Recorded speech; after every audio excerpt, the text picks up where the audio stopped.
کائنات والو ذرا سینے پہ ہاتھ رکھ کے دیکھو کہ یہ کتنا مشکل مرحلہ تھا۔ اس دین کی آبرو کو بچانے کے لیے حضرت امام حسین رضی اللہ تعالیٰ عنہ نے کتنا بڑا قدم اٹھایا۔ آپ کے بہی خواہ، دوست، احباب عبداللہ بن عمر یہ سارے روکتے ہیں۔ عبداللہ بن عباس کہتے ہیں حضرت نہ جائیے، الکوفی لا یوفی، کوفی کبھی وفا نہیں کرتے۔ آپ کے والد کو وہاں شہید کیا گیا، لیکن آپ ایک فرض کو نبھانے جا رہے ہیں۔ میرے غم گسارو میرے مہربانوں، نہ روکو مجھ کو جانے دو، مجھے نانے کے دی کی ڈوبتی کشتی بچانے دو۔ میں جاتا ہوں کہ دنیا پر وفا کا نام رہ جائے، میں رہوں نہ رہوں پر عظمت اسلام رہ جائے۔ میں نہیں جاتا تو نبی کے گھر کی آن جاتی ہے، میں نہیں جاتا تو نبی کے گھر کی آن جاتی ہے۔ تمہارا دین جاتا ہے، میری غیرت ایمان جاتی ہے۔ حضرت امام حسین یہاں سے چلتے ہیں، ابھی راستے میں ہی پہنچتے ہیں کہ یہ خبر آتی ہے کہ کوفے والوں نے بے وفائی کر دی۔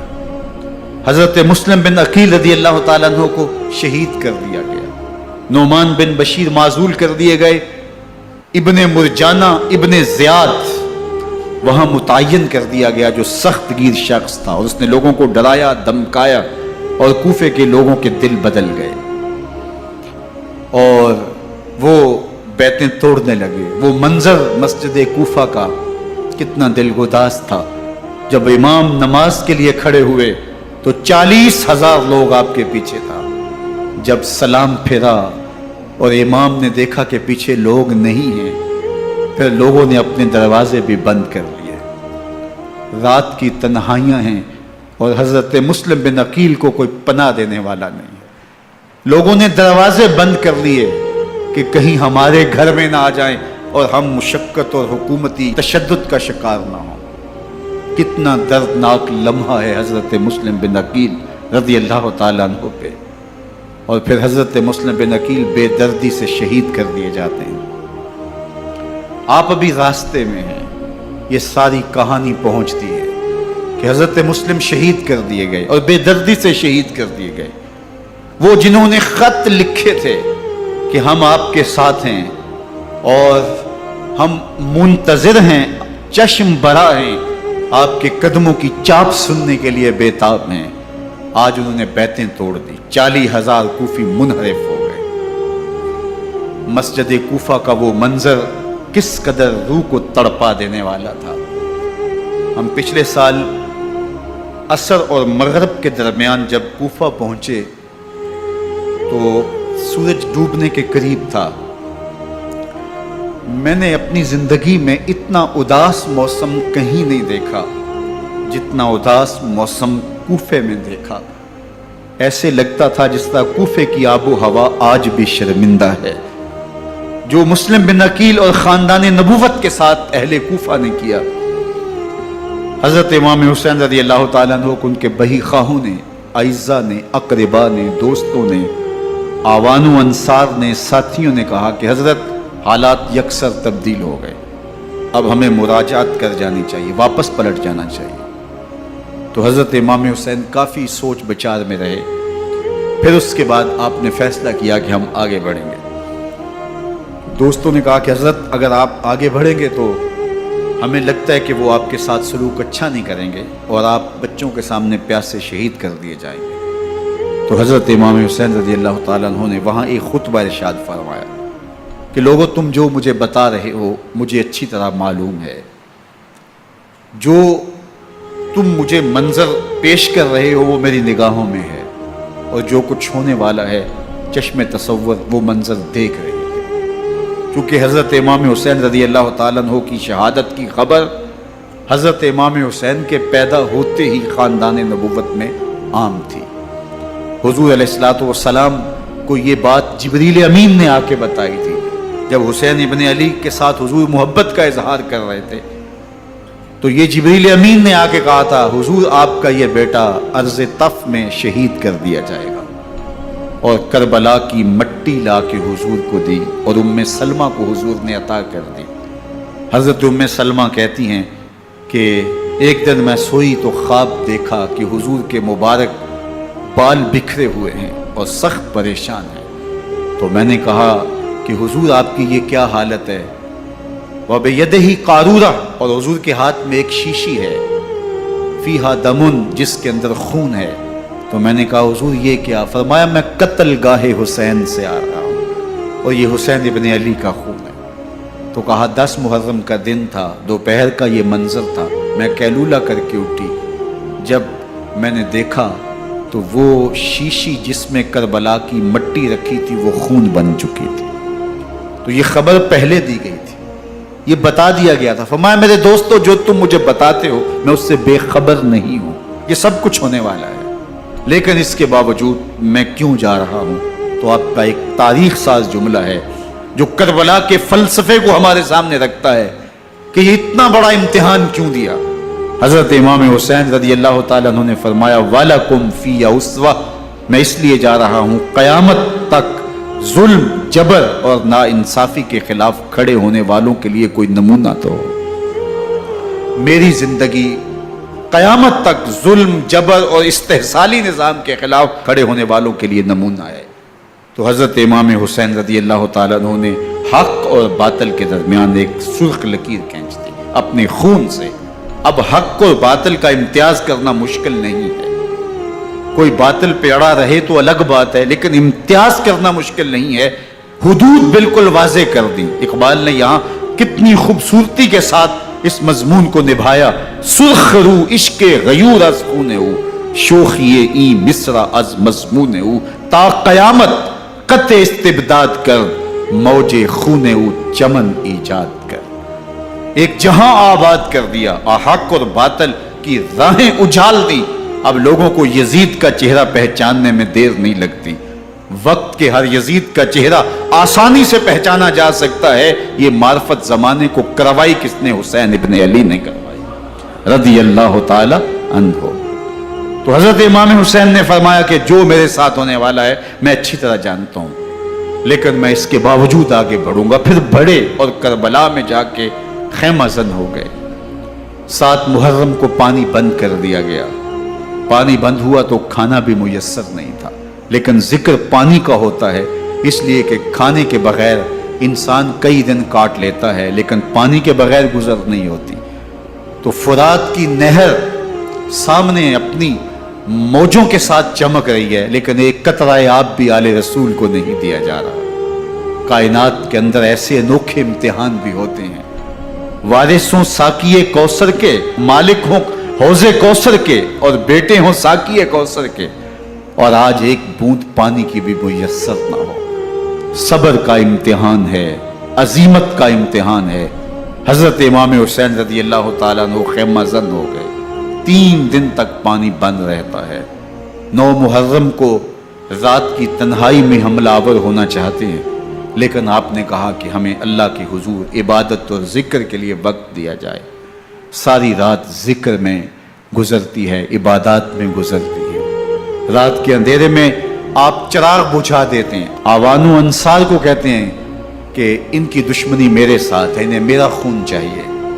اگر تم رات کی تاریکی میں نکل جاؤ تو میں تم سے کوئی مواخذہ نہیں کروں گا، اور یہ بھی تمہارا پیچھا نہیں کریں گے، اس لیے کہ ان کا مطلوب تم نہیں ہو، ان کا مطلوب میں ہوں. جب چراغ جلایا تو کوئی بھی نہیں گیا. مسلم بن اوسجہ کھڑے ہو کے کہتے ہیں حضرت اگر ہمارے بدن کو 70 بار کاٹا جائے اور جلایا جائے اور ہواؤں میں اڑا دیا جائے پھر بھی آپ کا ساتھ نہیں چھوڑیں گے. 70 سال کے بوڑھے ہیں حبیب بن مظاہر، کہتے ہیں حضرت آپ کو چھوڑ کے جائیں کہاں، آپ کو چھوڑ کے جائیں کہاں. کوئی ساتھ چھوڑنے کے لیے تیار نہیں ہے.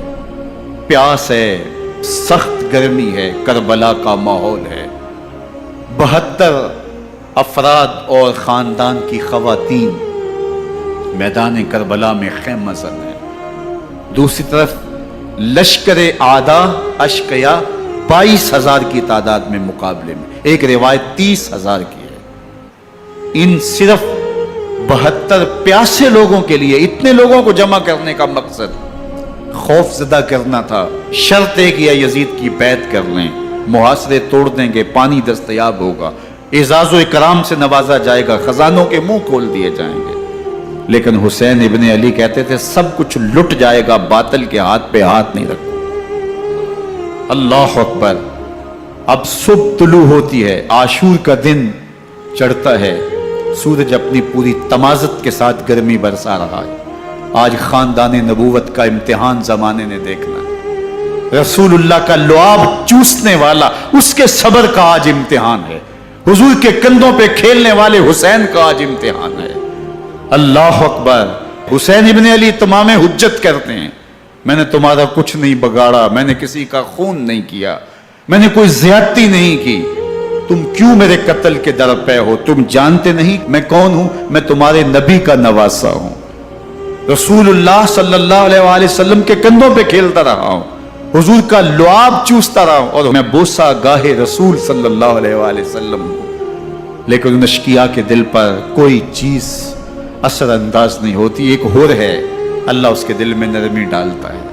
پہلے تو امام حسین کو گھیر کے لے کر کے آتا ہے، لیکن بعد میں وہ قافلہ یزید سے قافلہ حسین کی طرف آ جاتا ہے۔ امام حسین فرماتے تو دنیا میں بھی ہور ہے، آخرت میں بھی ہور ہے، آزادی مل جاتی ہے۔ باقی 22,000 کا لشکر جرار امام حسین کے قتل کے در پائے۔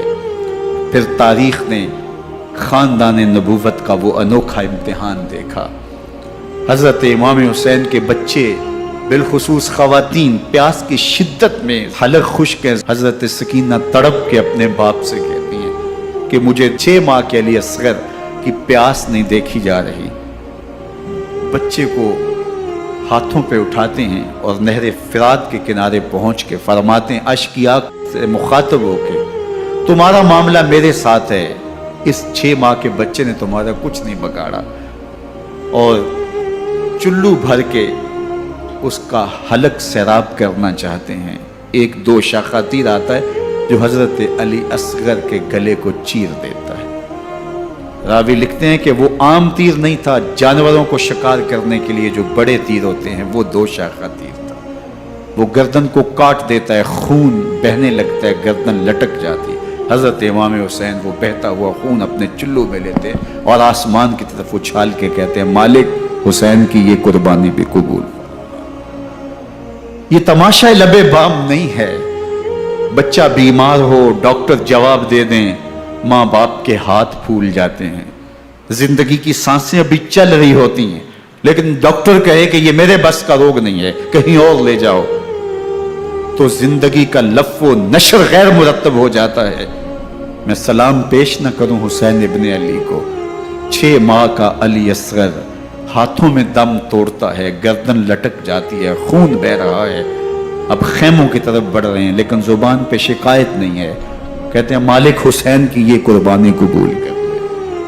اب خیموں کی طرف آنا، شہر بانو، ام رباب، سیدہ زینب، حضرت سکینہ سلام اللہ علیہا کا سامنا کوئی آسان کام نہیں تھا، لیکن حسین ابن علی آتے ہیں، شہزادے کو یہاں خیموں کے قریب رکھ کے کہتے ہیں کہ یہ حوض کوثر سے سیراب ہو گیا ہے۔ اللہ اکبر۔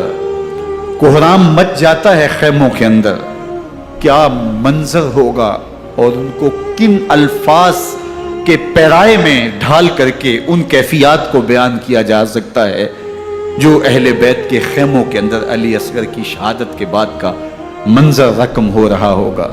اللہ اکبر۔ ادھر اشقیاء آوازیں دے رہے ہیں، مبارزت کے لیے پکار رہے ہیں۔ زمانے نے پھر وہ منظر بھی دیکھا کہ جوان بیٹے کو 18 سال کی کمائی حضرت امام حسین میدان عمل میں بھیج رہے ہیں۔ وہ علی اکبر جو حسین کا نور نظر ہے، آنکھوں کا قرار ہے، دل کی تسکین ہے۔ اور پھر حضرت علی اکبر جب گھوڑے کی زین سے فرش زمین پہ گرتے ہیں تو باپ کو آواز دیتے ہیں، اور حضرت امام حسین جو ہے وہ آگے جا کے بیٹے کی لاش اٹھاتے ہیں۔ اللہ اکبر۔ 18 سال کے بیٹے کی لاش کو کندھوں پہ اٹھا کے خیموں تک لاتے ہیں اور ہاتھ پھیلا کے کہتے ہیں مالک حسین کی یہ قربانی بھی قبول۔ کبھی قاسم بن حسن کی لاش اٹھا کے لاتے ہیں، کبھی اون و محمد کی لاشیں اٹھا کے لاتے ہیں، بھتیجوں کی، بھانجوں کی، بھائی عباس کے کٹے ہوئے بازو اور زخموں سے چھدا ہوا لاشا، کیا کیا قیامتیں تھیں جو اس کربلا کے ایک میدان کے اندر نہیں توڑی گئیں. حضرت امام حسین پر دکھ پہ دکھ، تکلیفوں پہ تکلیفیں.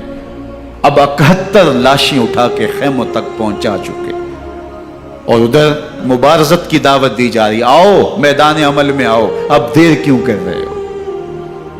رسول اللہ کا حرم، رسول اللہ کی شہزادیاں جو نازوں میں پلی تھی، وہ کلیاں جو شبنم کا بوجھ بھی گوارا نہیں کر سکتی تھی، آج مصیبتوں کے پہاڑ ٹوٹ گئے. حضرت امام حسین کبھی شہربانوں کو، کبھی ام رباب کو دلاسا دیتے ہیں، کبھی حضرت زینب کو کہتے ہیں. حضرت زینب کربلا کے اس میدان کے اندر بڑے حوصلے کے ساتھ اپنے بھائی کے ساتھ کھڑی رہی، اپنے 2 بیٹے راہ خدا میں پیش کیے، ان کی لاشیں وصول کی. لیکن زینب جس جرأت کے ساتھ، جس پامردی کے ساتھ اس سارے منظر کو حوصلے کے ساتھ سہتی رہی، وہ یقیناً حوصلہ سیدہ زینب سلام اللہ علیہا کا ہی ہے. لیکن یہ وہ منظر تھا کہ زینب کا دل بھی ڈول گیا جب حسین ابن علی گھوڑے پہ بیٹھنے لگے، اور ان کو گھوڑے میں بٹھانے والا کوئی نہیں تھا، اور جو بھی سوار جاتا پھر واپس اس کی لاش ہی آتی اور حسین ابن علی لے کے آتے. آج حسین ابن علی جا رہے ہیں، زندگی کا سارا سرمایہ لٹ رہا ہے. حضرت زینب سلام اللہ علیہا سنبھل نہیں رہی. حضرت امام رضی اللہ تعالیٰ عنہ اٹھے اور آپ نے حضرت زینب کو صبر کی تلقین کی اور کہا کہ صبر ہی بہترین ذریعہ ہے اور اللہ کی قربت کا ایک بہترین سبب ہے. اور ان کو صبر کی تلقین کرتے ہوئے فرمایا کہ میرے بعد تم نے اس ذمہ داری کو سنبھالنا ہے، اور ان مخدرات اسلام کی، ان شہزادیوں کے پردے کی تم نے حفاظت کرنی ہے. اور پھر گھوڑے کی زین کس کے امام حسین لشکر اشقیاء کی طرف بڑھتے ہیں. اب خیموں سے سسکیوں کی آواز آ رہی ہے، ان کا سردار، ان کا تاجدار آج سب کو چھوڑ کے کربلا کے میدان کی طرف بڑھ رہا ہے. جرم کیا کیا، قصور کیا کیا، اس نے کیا زیادتی کی کہ آج نیزوں اور انیوں کے مقابلے میں 22,000 کا لشکر حضرت امام حسین پہ ٹوٹ پڑتا ہے. آپ پھر اتمام حجت کرتے ہیں، میں نے کسی کو قتل نہیں کیا، خون ناحق نہیں بہایا، میرے خون کے درپے کیوں ہو، اپنی آخرت کیوں برباد کرتے ہو، تم جانتے نہیں میں کون ہوں، میں تمہارے نبی کا نواسا ہوں. لیکن ابن زیاد کہتا ہے مقابلے میں آؤ. پھر حضرت امام حسین رضی اللہ تعالیٰ عنہ مقابلے میں آتے ہیں، اور جب گھوڑے کو ایڑ لگا کے دشمن اشقیاء پہ ٹوٹتے ہیں تو پھر ایسا منظر ہوتا ہے کہ وہ بھیڑ بکریوں کی طرح آگے بھاگتے ہیں. 71 زخم کلیجے پہ لیے شجاعت کا یہ پیکر جب میدان میں آتا ہے، آواز آتی، یہ کون ذی وقار ہے، بلا کا شاہ سوار ہے، لباس ہے پھٹا ہوا، غبار سے اٹا ہوا، تمام جسم نازنی چدا ہوا کٹا ہوا، یہ نبی کا نور عین ہے، یہ بال یقین یہ حسین ابن علی رضی اللہ تعالیٰ عنہ. پھر چاند بادلوں میں گھر جاتا ہے، شامی غنڈے تیر برساتے ہیں، تلواروں سے آپ کے بدن پر ضربیں لگاتے ہیں اور نیزوں سے آپ کے بدن کو پرو دیتے ہیں. جب آپ کا پیراہن بعد میں اتارا گیا تو آپ کے پیراہن میں 122 سوراخ تیروں کے تھے، 33 زخم تلواروں کے اور 34 گھاؤ نیزوں کے تھے. جب گھوڑے کی زین سے فرش زمین پر آئے، بدن چھلنی تھا، زخم زخم سے خون بہ رہا تھا. 3 دن کا پیاسا حسین، اللہ اکبر، بدن زخموں سے چور، 71 لاشیں کلیجے پہ لیے، مخدرات اسلام کے پردے کا خیال دل میں الگ ہے. لیکن گھوڑے کی زین سے جب فرش زمین پہ امام حسین آتے ہیں، زبان پہ ہائے نہیں، نالا و شیون نہیں، چیخ و پکار نہیں، آتے ہی پیشانی سجدے میں رکھتے ہیں اور پکارتے ہیں اللہم ردن بقضائک وصبرن علی بلائک تسلیما لامرک سبحان ربی العالی. مالک گھر لٹا کے، بچے لٹا کے، خاندان سب کچھ قربان کر کے، اپنے بدن کو زخموں سے چھلنی کروا کے، تیروں اور نیزوں کی انیوں سے اپنے آپ کو زخمی کروا کے، تیرے حضور سر جھکا کے یہ اقرار کرتا ہوں کہ حسین تیری تقدیر پہ راضی ہے. مالک تو بھی بتا، تو بھی حسین پہ راضی ہوا ہے کہ نہیں ہوا؟ آواز آ رہی ہے اس پیاسے پر علی شیر خدا کو ناز ہے، اس نواسے پر محمد مصطفیٰ کو ناز ہے، اوروں نے بھی سجدے کیے پر اس کا عجب انداز ہے، اس نے وہ سجدہ کیا جس پر خدا کو ناز ہے۔ حسین ابن علی رضی اللہ تعالیٰ عنہ کا سر انور دستے قاتل نے تب کاٹا جب وہ سجدے میں جھکا ہوا تھا۔ یزید نے کہا میں بیعت لوں گا، امام حسین نے کہا کبھی بھی نہیں دوں گا، یہ سر کٹ سکتا ہے جھک نہیں سکتا۔ سر کاٹ کے نیزے کی نوک پہ چڑھا دیا گیا، اور یہ اس بات کا اعلان تھا کہ ہم جیت گئے اور حسینی ہار گئے، اور لشکر یزید میں غوغا مچ گیا، نقارے بجنے لگے کہ ہم جیت گئے، دیکھو امام حسین شہید کر دیے گئے، اور سر کاٹ کے نیزے کی نوک پہ چڑھایا گیا۔ لیکن لشکر یزید سے ہی آواز آئی، یہ کیسا سر ہے جو کٹ کے بھی سر بلندی ہے، کٹ گیا ہے پھر بھی اونچا ہے۔ اللہ اکبر، یہ سر سجدے میں کٹا ہے، رب کے حضور عبادت کی حالت میں کٹا ہے۔ حسین آج بھی سجدے میں ہے، اللہ اکبر، حسین آج بھی سجدے میں ہے، بلکہ کٹے ہوئے سر کا رخ زمین کی جانب تھا اور کٹی گردن آسمان کی طرف، یوں نیزے پہ پرویا گیا۔